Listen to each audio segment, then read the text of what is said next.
Mark Tatum, Deputy Commissioner and COO of the National Basketball Association. Thank you so much. It's a pleasure to be here with you all. Dr. Richard Lapchick, thanks for being with us here on R&R on Sports. Thank you for having me. Civil rights icon, Dr. Edwards, how are you today? I'm doing a heck of a lot better than I deserve, I'll tell you that. Sports commentator, Scoop Jackson. Good to be back on with you all. Ian Griffey Jr., how are you today, sir? I'm good. How about you guys? It's R&R on Sports. R&R on Sports. R&R on R&R.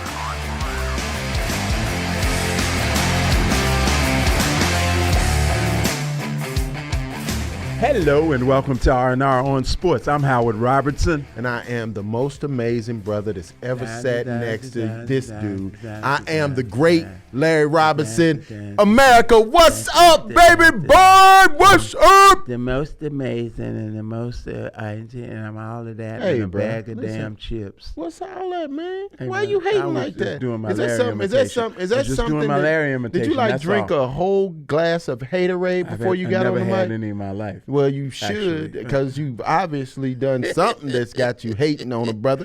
Don't be man. hating on my pimping. You start out I hating on my pimping. Don't be hating on my pimping. You know, this is international pimping Trying up to there. belittle your pimping. What's up, man? Everything good. Everything Man, good. How you everything doing? wonderful, man. Watching all of this sports, man. Oh, you watching sports? Oh, what kind of sports absolutely. you watch? You watching football? I'm watching basketball, man. I'm done. Wait, you ain't I'm watching no done. football? You have not watched any football. And you're not going to watch any football because Super Bowl, I know I'm not supposed to date the show, but it's coming up. So you're not going to watch any of that. Don't make me lie on national radio, No, man. go ahead. You've done it before. Nah, I'm going to watch the Super Bowl a little bit. I might just do halftime. I might turn my back on the most. Are you possible. having been raised so close to Cincinnati, are you a Cincinnati Bengals fan? I am a fan of the Bengals, but my experience in Cincinnati wasn't that great. I mean, the city. Well, you lived in Cincinnati for a while. Yeah, the city is a little different, especially when it comes to brothers and sisters. You ain't lying. It man, is. Cincinnati got It some truly real is, issues yeah. around race. And you know, and literally, I like to Let me ask say you a question. this. I like to say this. All right. I escaped Cincinnati and ran back to the South. As opposed to As going opposed the to other the direction. verse, yeah. What is it about Cincinnati that causes black folk particularly that go there, live there for a while, because the same dynamic happened with my son Ryan, and come away from Cincinnati saying the same thing? What is it? I think it's the convergence of being near the Mason-Dixon, but also it's a heavily German city. Yeah. And you know, I mean, it's a beautiful city. Though. Germans don't care for us? I don't think Germans give in, but I mean, literally, I it you know, like they had used to have the Klan rallies down in the middle of downtown. Then you had the whole issue around the Mapplethorpe exhibit. Mm-hmm. I mean, it was a real pent And what was up. the lady's name that owned the team? Yeah, Marge Schott. You know, I mean, Marge. I mean, it's a really, really racist city, Marge man. was saying and I that. mean, I don't mean it. I mean, because there's some amazing. I got some great friends from Cincinnati. Right. In fact, my oldest son is from Cincinnati. But I am. Man, it was a Did real Marge call interesting y'all experience. darkies one time? Man, darkies, all kind of stuff, man. Hey, man, you know, Marge Schott might have been the Joe Rogan of yesteryear, you know. So, but nah, man, I that's a tough place, man. Cincinnati's a tough place. Marge Schott always reminded me of a female Homer Simpson. Great analogy. Homer Simpson. Great analogy. But man, Super Bowl. Yeah, well, Super Bowl's coming up, but we also got a lot of other stuff. I'm still kind of ticked off about the Brian Flores deal. We got some talk about that. Yeah, now. you know, I'm really ticked off about that. Talk about that And- because. Go ahead. Well, you know, I've been hearing the first thing everybody says that I've been talking to says is he will never see a day in the NFL as a head football coach. And I'm hoping that the NFL and America is better than that. But we're going to get back into that when we get back with you. The on problem the other is side. it's not better than that because once again you see the whole situation. Hold on. Don't do the all right show then. yet. Well, all right then. Come on. More R&R on Sports after this. Yo, this your boy Chris Brown. David West, Golden State Warriors. Hey, this is Dr. J. This is Shaq Adocious. Yo, what's up? This is Ice Cube. And you're listening to a little R&R on Sports. Blues in the basement. Hello. And the lyrics of the blues songs, like Bobby Rush, can sometimes be a little risque. We just got the music on. Blues. Instrumentals. Loving it. I don't care if you're young or old. Blues in the basement. Get together, let the good time roll. Part of the Kazukian Network.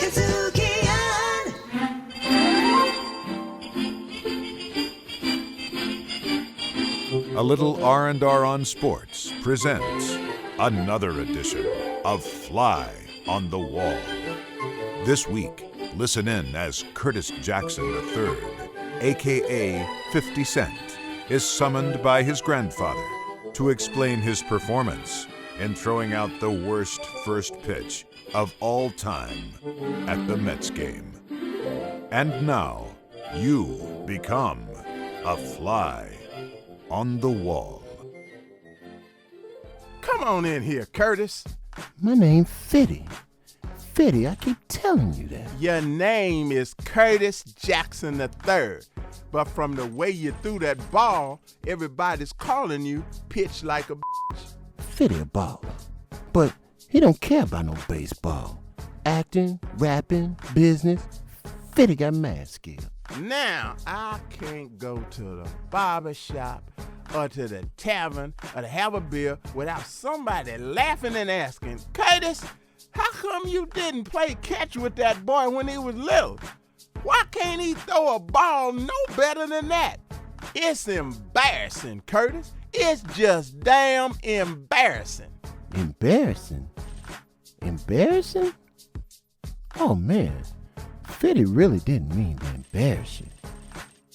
Like Fitty starring in that new network TV show. Like Fitty starring in movies.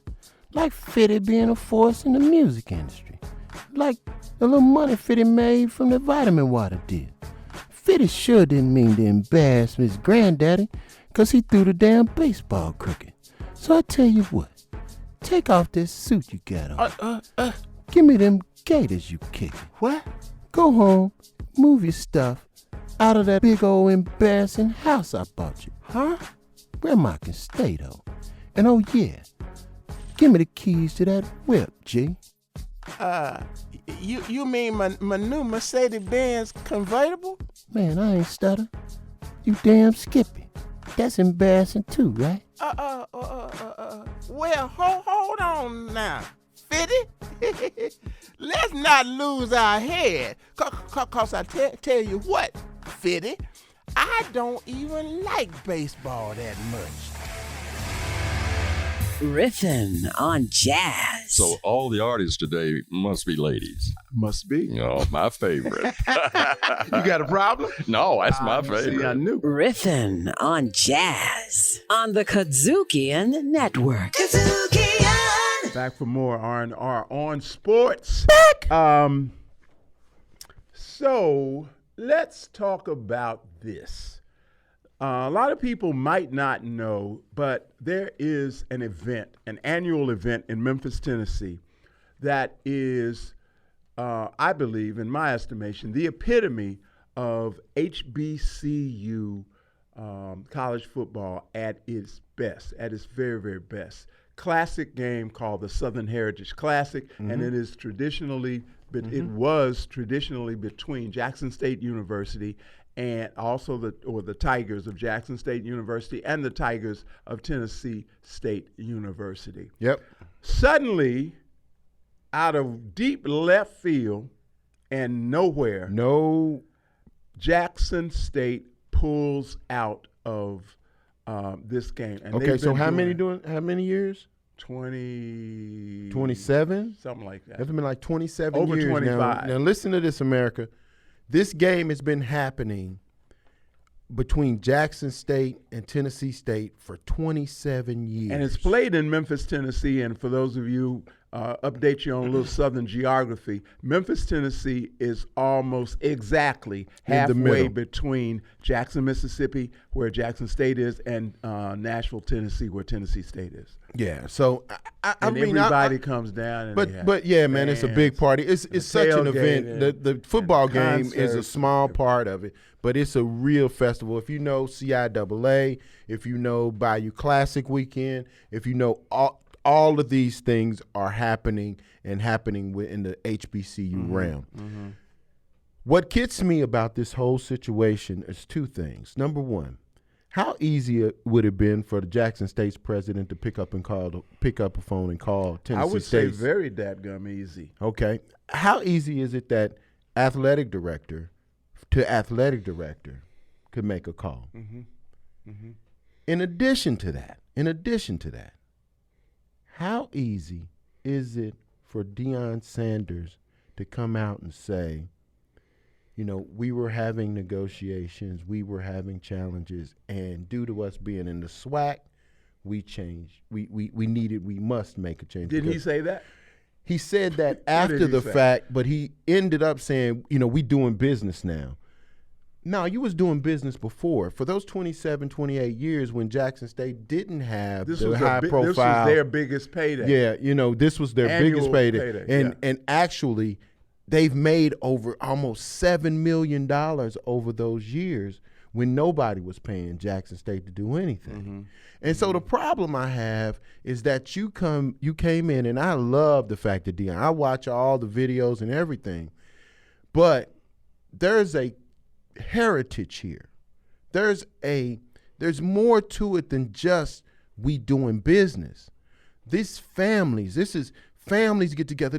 You got husbands and wives that one went to TSU, the other went to Jackson State, that make a big deal. I mean, this is a community event. Mm-hmm. This is all of Black Memphis and Black Mid-South. Absolutely. And all over the country came to this classic to celebrate Blackness and the Southern Heritage Classic and HBCUs. And there's a right way to do business. There's a right way to do it. I mean, it's just a more thoughtful way of doing business. And I don't know, and I don't know everything about it, but from what I was hearing, I didn't see that took place. And the people involved, most importantly, right.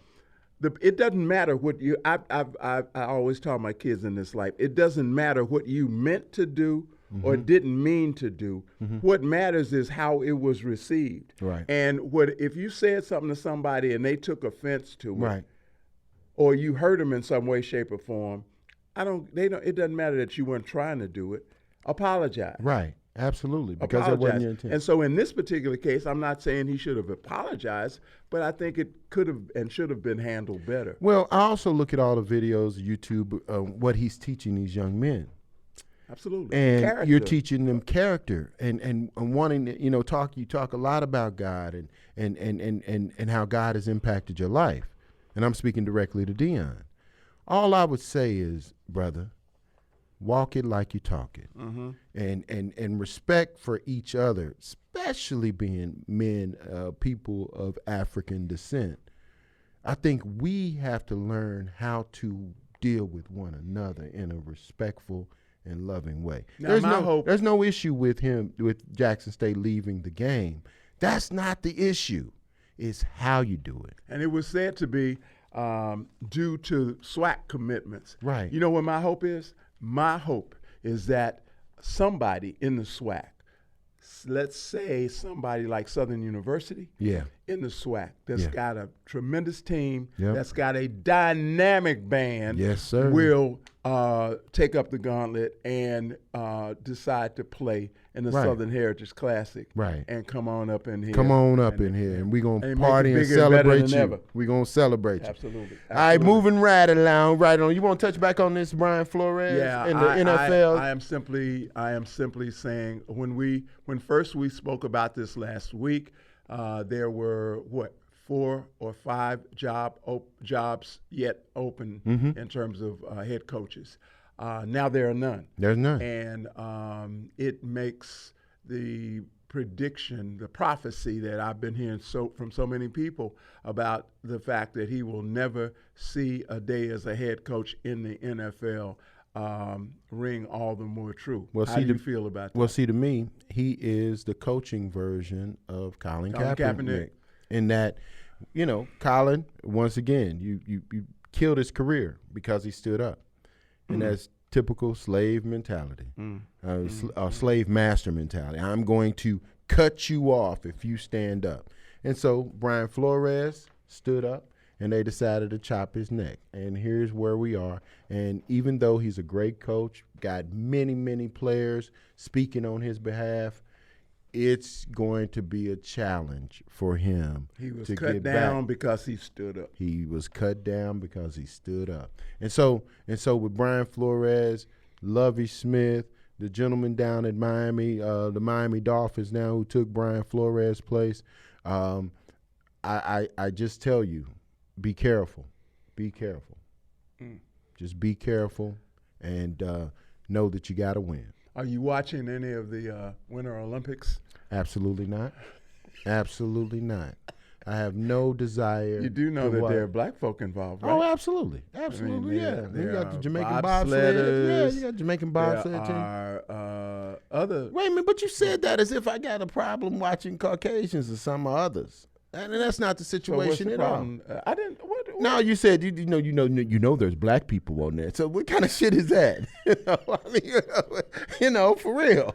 But no, because I've watched many Winter Olympics, but I'm boycotting because of the situation with China. Well, with China, don't get brand new. Don't get brand new on me. I know how you watch stuff. I know how you count black folk and be looking for them. That's a lie. Don't listen to him. Two. Well, it might be like that. Is he black or he just light-skinned? That's not true. I know how That's you not do. true, man. That's Don't not be true. trying to Don't get be brand listening new, to this. acting like don't you be don't look don't for black listen. folk. Listen. Do not listen to this brother. He's got No, a you need to vendetta. listen to He's me. got a vendetta. He hates my swag. You better listen I'm to me me, and the mayor from New 'cause York. let me tell we the got people swag. You got to be a who's our mayor guest. with swag. Come on, you got with 2 seconds. Who's the guest that we're going to interview in a second? the world famous, most amazing coach of the formerly of the Memphis Grizzlies, formerly of the Los Angeles Lakers, but now Coach Lionel Hollins here on R&R on Sports after this. You interrupted me? Damn right.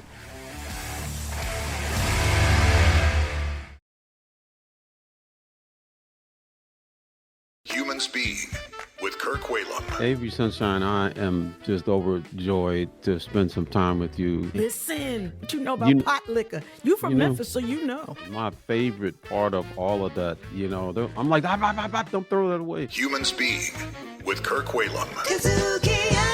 Welcome back to R&R on Sports. Back.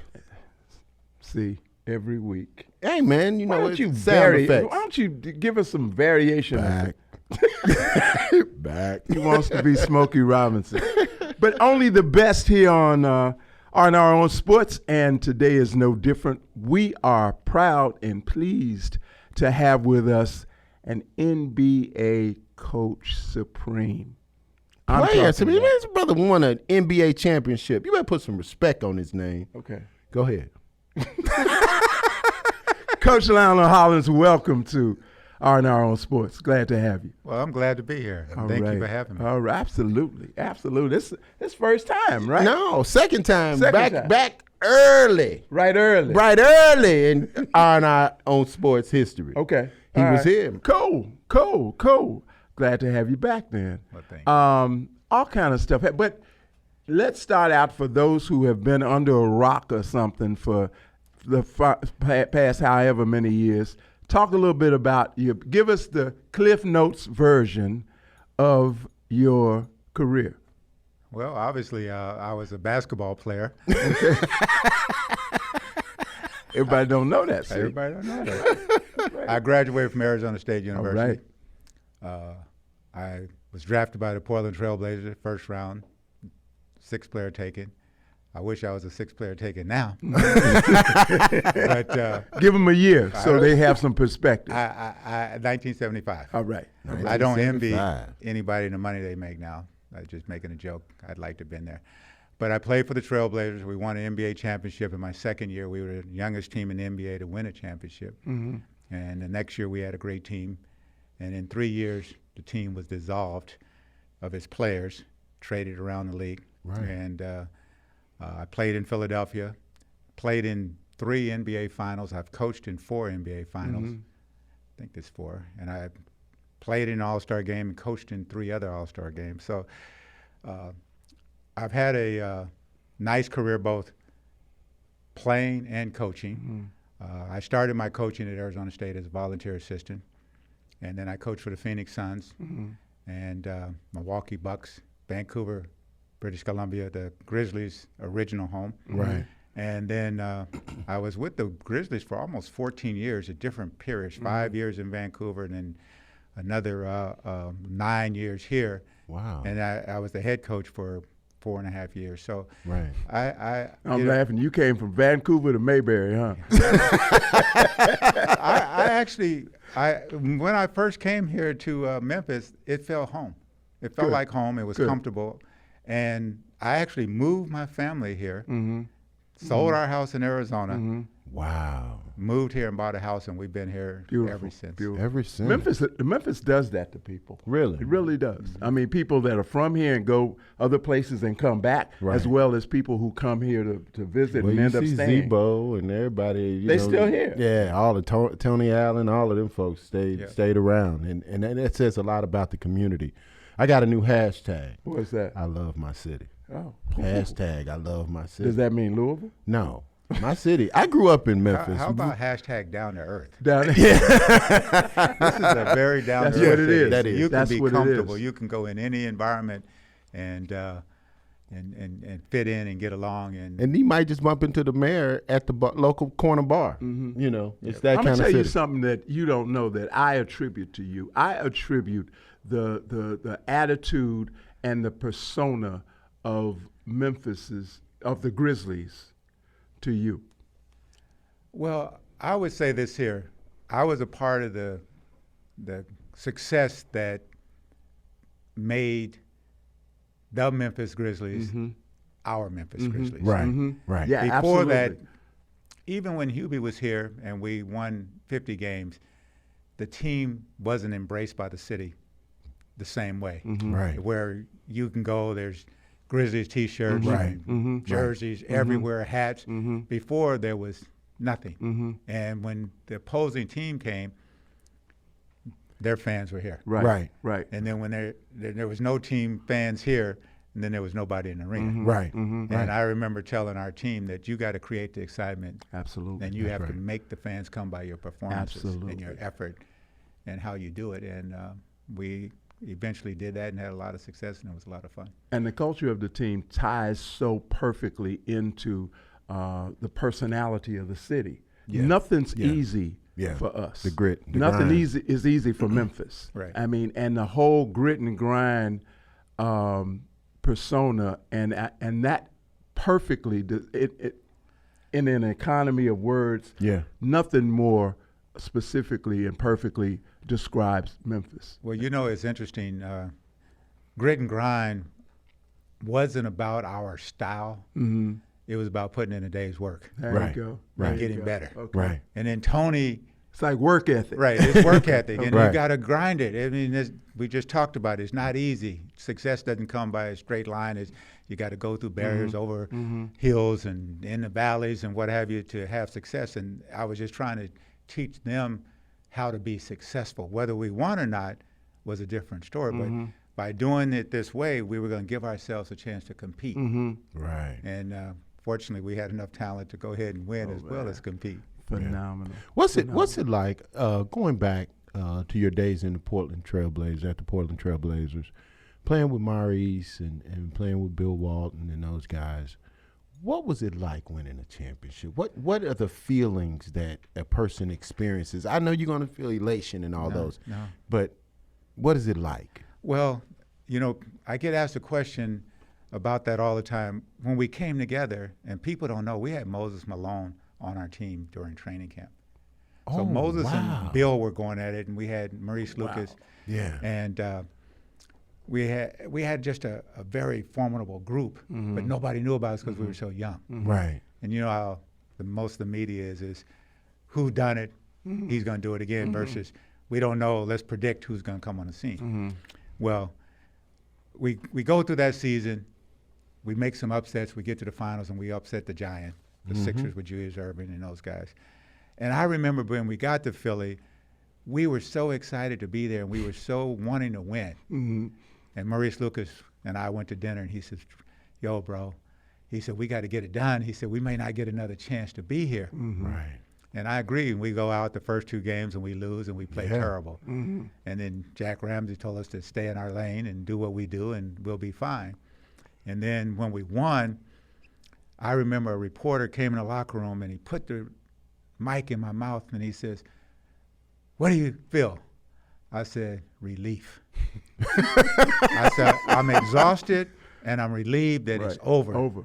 I'm happy, but the marathon and the strain of playing a game and winning, playing a game and losing, it's just your emotion. You can't sleep at night and all of that stuff. But when it's over, you know, you're elated, and then they say, you think you can do it again next year? Oh yeah, that's the next one. Yeah. So you know that's what was actually going through my head when it was over. But over time, that summer, the realization that we were champions and they could never take it away from us came to fruition. What's that pressure like, being down 2, and in addition to the normal pressure that comes from being there?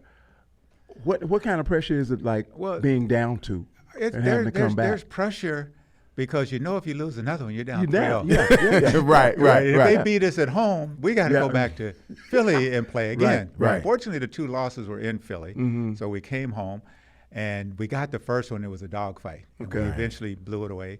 The next game, we blow them out. Yeah. And we go back to Philly, and we're blowing them out there, booing them at halftime.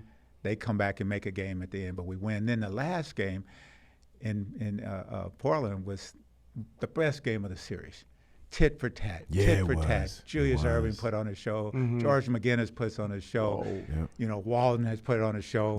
You know, he has like 18 points and 24 rebounds and 7 block shots. You know, all that stuff. Right.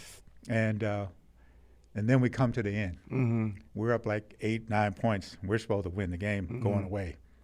Winds up coming down to a last-second shot. Wow. We just flittered away. We had opportunity to go score, didn't do it. We turned the ball away, but the main thing is we missed free throws. And we come down, and we're looking at Julius Erving at the end of the game getting the ball and possibly beating us, right? And they threw it to George McGinnis, and he missed, and we get the rebound. I remember. Because I'm like, how do you not get the ball to Doc? Well, we were trying to take Doc away. He wasn't going to be Michael Jordan where he's going to pop out and shoot a 3 on us, or LeBron James. You know, he was going to get it and do his thing and try to get to the basket. So, you know, and we teased Luke about it for a long time. Luke, man, you didn't even guard your man. He was white. I wanted him to get the shot. I was like, okay. I'm glad you knew that he was going to miss, because I sure did. But there's always pressure. There's pressure on the Sixers because they're supposed to win. They're supposed to. They were it's supposed like to win. I heard somebody talk about the Super Bowl and Stafford or Burroughs, who's had more. Everybody wants to win, so there's pressure. Absolutely. Right. You don't want to lose, so you're gearing up to go out there. Biggest stage ever. Right. Yeah. And the main thing is you want to do is just go out there and try to compete the best that you can, and play to win and not play to lose. All right. All right. We've got Coach Lionel Hollins here with us. But hold on. We're going to come back. We're going to talk about why he chose to go to Lemoyne on and coach after being in so many illustrious positions, and what is it that it inspires him about giving back. So stay right there, because we're going to be right here. Thanks for taking my job. I appreciate it. Well, give me that check, though. We'll be right back. Hey, I'm Williams Brack, co-host of Grind Set. The insight you gain from us and our guests will motivate you to take the leap into entrepreneurship. So stay with us. What's your grind set? And if you happen to miss some of our episodes, make sure to check us out on Spotify, Apple Podcasts, TuneIn, Stitcher, or your favorite podcast provider. Grind Set on the Kadzukian Network. R&R on Sports back at you. Back with Coach Hollins. Coach. So, I got one quick question. Okay. It's not going to be what's quick, it like? quick What's line. it like coaching LeBron James? What is it like? Well, it's both easy and hard. Okay. Easy because he's so great and he understands so well. Uh-huh. And he knows how to manipulate the group to give Really? structure with his play to Okay. help them be better so he can be better. The hard part are the expectations that you're supposed to win just because he's on your team. Mm-hmm. Right. Mm-hmm. And LeBron is very coachable, contrary to what a lot of people think. Really? Oh, yeah. He wants to win. And he if he respects you as a coach, he's going to give you the freedom to coach him. Now, if he don't respect you, Mm-hmm. then that's a different story. But we I didn't have that saw problem. he and Phil Handy going at it, going back into the huddle. That's nothing. Phil goes at it with everybody. Really? Phil looked like he wasn't taking none from LeBron. Well, you know, that's Phil. You know, he used to go at it, and we're like, Phil, you're a coach, and they're the players. Yeah. If anything break out, you're out the door. Also, he's that guy. where does and Larry and I have talked about this in the past. Where do you think the maturity and the wisdom that belies his age comes from with LeBron? Well, there's only one answer. It's a gift from God. Wow. You know, there's players that have talent. They're not physically as gifted, or they're not wisdom gifted. Mm-hmm. And they're immature, and they have to grow, and it takes them half of their career to get there. Mm-hmm. He had it all. If you go and watch the special that they did on He him, had it all coming he out of had high it school. Then Yeah. he understood then, and we have conversation because Brian always asked me, you know, why me, little boy from Akron, and my friends and this. Really? And I said, you know, this philosophical conversation. Yeah. And I said, Brian, God chose you because he knew you, and he knew what you were going to do with what he blessed you with. Everybody that he blesses with don't do what they're supposed That's to do. exactly with it. right. Right. But you have. And I said, so don't let all the critics get you down, and he doesn't. Yeah. And I said, see, all of us are gifted, Brian. I said, my gifts wasn't like your gifts. I said, but I was gifted to play in the NBA. Right. I said, but Right. not on the level that you play. Right. And I said, we all have gifts, and we all have purpose, and our gifts are to create a platform. And our platform leads us to our destiny, which is through our purpose of serving, Right. serving the Father. Right. And when you open up I Promise School and you do what you do and you have all these things and you bring your boys, you know, this is what you're supposed to be. This is what all that money that we're blessed with is supposed to go for. You know, to give back and to help others. Absolutely. And bring us all together and bring us closer to the Father in heaven. And as you do that, you are what my daddy used to say is storing up timber. You are building up, as you do what you're supposed to do, which is what you said, you are building blessings. Actually, that's what you're. And you're blessing not only yourself, but the generations to come. Absolutely. Blessed to be a blessing. This is R&R on Sports, and we're speaking with the great Lionel Hollins.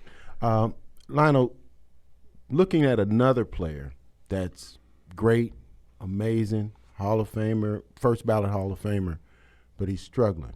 As a coach, how do you deal, what kind of conversations are happening with a guy like Russell Westbrook right now? Well, I can't tell you. I'm not in the building, but you know, when you get somebody like Russell from another team who's had all this success and had this great resume, you have to figure out how you're going to help him be successful. Right. You're going to have to figure out how to fit him in to help you win and help everybody else. And then you got to look at who he is. I mean, he's been on a team for I don't know how many games this year, and there's some things that he hasn't done very well. Right. And my conversation would be, the only thing I expect you to do to keep you on the court is play hard and make good decisions. Okay. Don't try to be the MVP Russell. Don't try to be the 3-time scoring champion Russell, or all the All-Star game Russell. Just be a teammate that goes out there and competes every night, and good things will start happening. But if you're trying to stay on that platform that you've been on other teams, obviously it's not necessarily possible because you have LeBron. Right. And you have AD, and the team has been built around him, those two guys, since they've been together. So you got to come in and see a role, embrace a role, and operate at the highest level effort-wise to get it done. Cool. Coach, I want to ask you about this, the dynamic that we see going on, and particularly happening in the NFL. Talk a bit about, I think all too often, too many of us get so caught up on the name in the check, in the middle of the check, as opposed to the name bottom right on the check. Talk about the dynamic between coaches on a professional level and billionaire owners. Well, I can speak firsthand because I was a long-time assistant coach. I think it was 15, 20 years before I got an opportunity, full-time coach. And my mother-in-law and I used to have these discussions all the time. Why don't you go and talk to these people? I said, well, first of all, I don't know them. And she said, well, why don't you go meet them and get to know them? I said, well, they don't want to meet me and get to know me.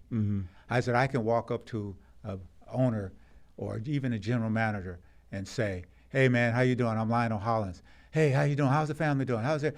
And then 2 seconds later, they're gone. Done. Yeah. That's the conversation they want to have, because when you interact, just like we start talking about race relations, when you interact with another person from a different race and you get to know them, your mindset about that person changes. It becomes that individual and me, and how he's affected me, treated me, versus the propaganda and the narrative that's been out there. Right.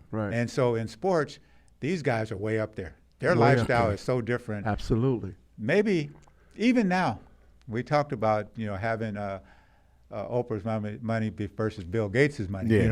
That's a big difference. And what the players are making and what the owners are making is a big difference. Absolutely. Yeah. And where they operate from and who their friends are and who they know in the entertainment, political arenas, it's not where most of us, especially me coming in, and being naive and coming from the area that I came from to come in.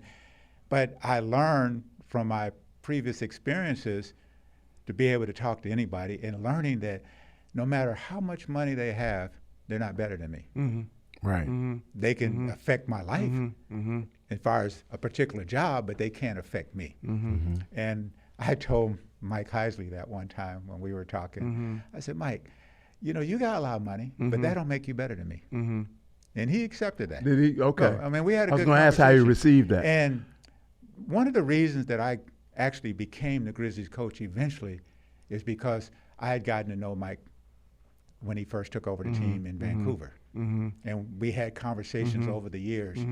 And the night that he called me and asked me to coach the team, he says, I believe you can coach our young guys. He said, I respect you and your family and how your kids are and how you raise your kids. That's why I got the job, because he saw who I was. And it wasn't because I went up to him and tried to get him to know me. It was over a period of time. And most guys like to hang with guys they know. We go to a party, we go to where the brothers are, they go to where their people are. But you got to come out of your bubble. And I was asked this question about the whole police thing and the George Floyd thing, and I said, well, we live in a bubble, they live in a bubble. Both parties have to prick the bubbles and come together in order to get to know each other. I had a friend in Germantown. She wanted me to come and speak to some kids at a school in Germantown. Like, what do you call it, a scared straight thing. And I said, I'm not doing that. I said, your kids most likely are not going to be in jail. Absolutely. Are not going to even be stopped by the police. Absolutely. I said, I got a better idea.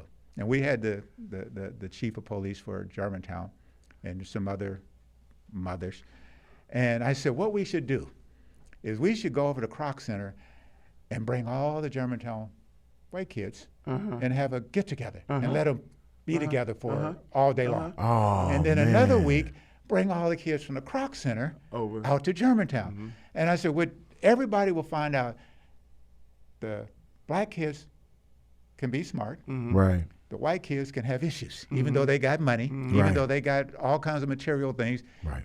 And then they'll start getting to know each other and respecting each other as people, as human beings. And that was the one thing that I said about, when will all of this end? Is when people decide to get up off their couch and go outside, get up off their couch and come outside, and even if you just walk down the street together. Right.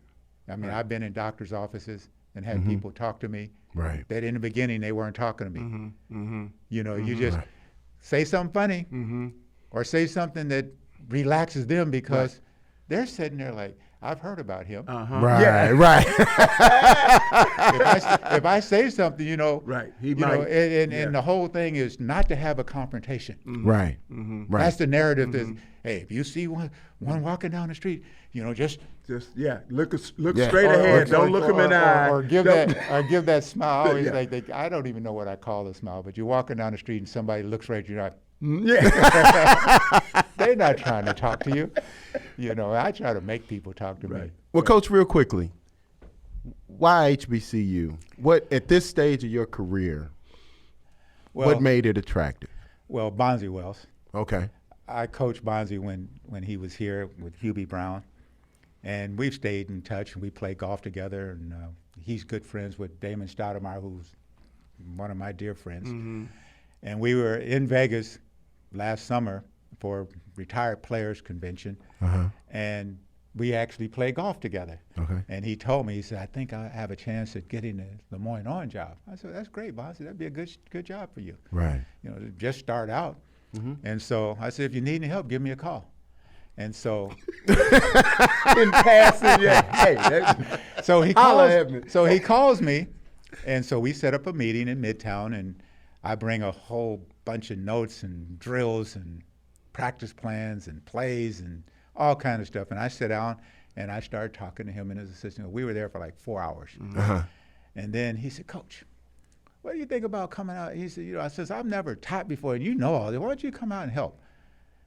I said, I guess I could do that. And so I started going over there, and I was having fun because it was real coaching again. Right. It wasn't managing, it was coaching, teaching. Right. And so I enjoyed it, and then I had to have my knee replaced. And so I've been out, I think, since December 1. I've been over there since then, and I talked to the players, and they're waiting for me to come back. I don't know if I'll ever get back over there because things are starting to open up, me doing other stuff. But I enjoyed it. I enjoy Bonzi. I enjoy seeing his growth and helping him out. And when I was a young coach, there was coaches that took me under the wing. I didn't have a coaching job, but at camps and clinics. Right. And that's what we're all doing. I think Master P said this about, and it's actually the story of our life. As leaders, we're trying to create more leaders. Absolutely. Master P was saying, in his business, he's trying to create more people like him so that there's more and it just spreads out mushrooms. And that's what you're doing as a coach.